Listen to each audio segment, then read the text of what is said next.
जिसे आप फायर नहीं कर सकते उसे हमें हायर भी नहीं करना चाहिए। हमारी ज़िंदगी में दोस्त बहुत इंपॉर्टेंट होते हैं। अगर दोस्त नहीं तो ज़िंदगी एकदम सुनसान सी लगती है, वीराना सा लगता है। क्योंकि दोस्त के साथ ही हम तो एंजॉय करते हैं, हम अपनी मस्तियाँ दोस्तों के साथ ही करते हैं, हम अपने सारे कांड दोस्तों के साथ ही तो मिलकर करते हैं। और दोस्त नहीं तो हमें जीने में मज़ा ही नहीं आएगा। दोस्त हमारे लिए बहुत इंपॉर्टेंट होते हैं। तो प्रश्न ये उठता है कि अगर दोस्त इतने इंपॉर्टेंट है तो क्या हम दोस्त को हायर कर सकते हैं? क्या हम उन्हें जॉब में रख सकते हैं? हम जब दोस्त को हायर करते हैं या उन्हें जॉब पर रखते हैं तो दोस्त के साथ हमारा जो रिलेशनशिप है ना वो बदल जाता है, वो स्टेटस जो है वो चेंज हो जाता है। दोस्तों के साथ हमारा रिलेशनशिप बहुत कैजुअल होता है, बट जैसे ही हम उनको एम्प्लॉय करते हैं या उन्हें जॉब पे रखते हैं तो उनके साथ हमारा रिलेशनशिप चेंज होकर एक प्रोफेशनल हो जाता है। यानी जो रिलेशन कल तक कैजुअल था वो ऑल ऑफ सडन प्रोफेशनल हो जाता है। जो कल तक हमारा दोस्त था वो आज हमारे लिए एम्प्लॉय हो जाता है। तो रिलेशनशिप एकदम बदल जाती है।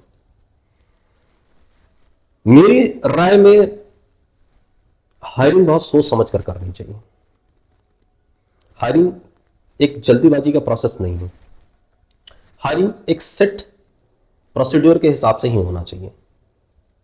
लेकिन जब हम अपने दोस्त को हायर करते हैं तो हम जल्दीबाजी में हायर करते हैं, बिना सोचे समझे हायर करते हैं।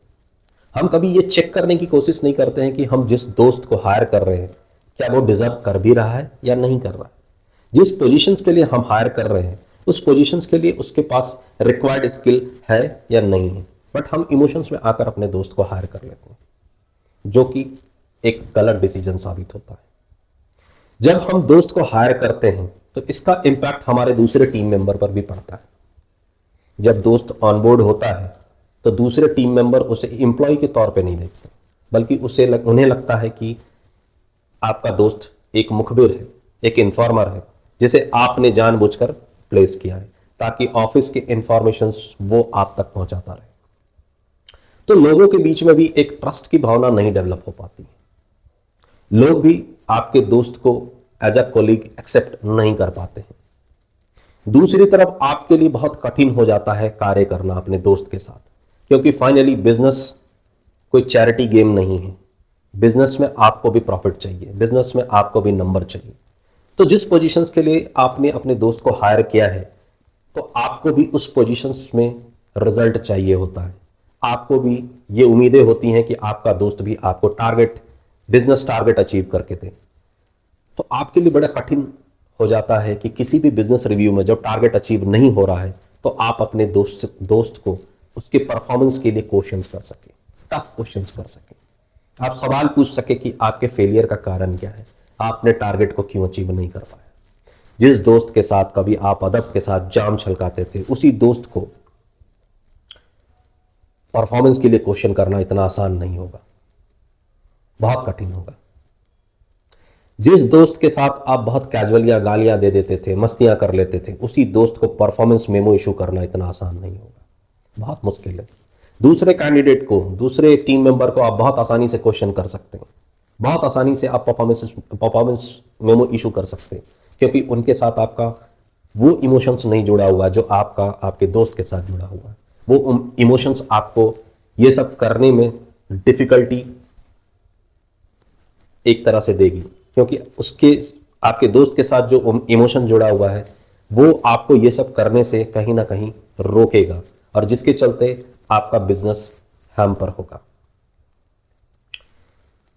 तो हायरिंग के वक्त हमें हमें सोच समझकर हायरिंग करनी चाहिए, हड़बड़ी में हायरिंग नहीं करनी चाहिए, जल्दीबाजी में हायरिंग नहीं करनी चाहिए।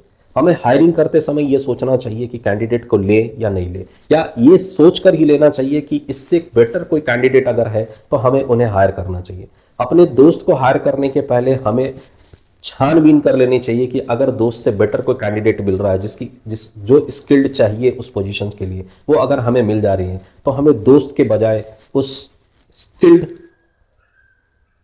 कैंडिडेट को तवज्जो देना चाहिए, उसे अपने जॉब पे ऑन बोर्ड करना चाहिए। इससे रिलेशनशिप में दरार नहीं आती है। दोस्त दोस्त ही बना रह जाता है और आपका बिजनेस भी हैम्पर नहीं होता है। दूसरी तरफ एक और बड़ी बात होती है कि दोस्तों के बीच में कंपटीशंस की भावना बहुत होती है। अगर दोस्त फेल कर जाए तो बुरा लगता है, लेकिन अगर दोस्त टॉप कर जाए तो और भी बुरा लगता है। तो दोस्तों में कंपटीशंस की भी फीलिंग्स बहुत ज़्यादा होती हैं। और दोस्त को जब आप हायर करेंगे, अपने यहाँ रखेंगे, तो उनका एक्सपेक्टेशंस आपसे बहुत ज़्यादा रहेगा। वो आपसे अनड्यू बेनिफिट्स लेने की भी कोशिश करेंगे।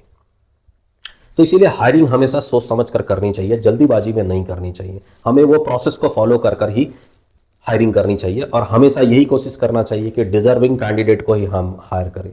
जो पोजीशंस के लिए रिक्वायर्ड स्किल्ड है वो हमें चेक करना चाहिए और तभी जो डिजर्विंग कैंडिडेट है उसे हायर करके ही हमें जॉब में रखना चाहिए।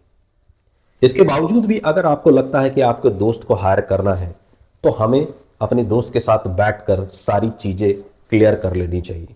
अपने दोस्त के साथ बैठकर फ्रैंकली डिस्कस कर लेना चाहिए। जॉब्स के सारे टर्म्स कंडीशंस डिस्कस कर लेना चाहिए।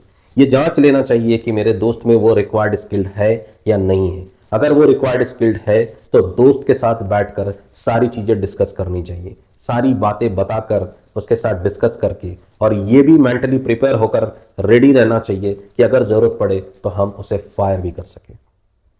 दोस्त बहुत अहम है। दोस्तों को खोने में बहुत तकलीफ होती है। एक अच्छा दोस्त बहुत प्रेशियस होता है और किसी जॉब के लिए अच्छे दोस्त को खो देना ये कोई समझदारी की बात नहीं होती।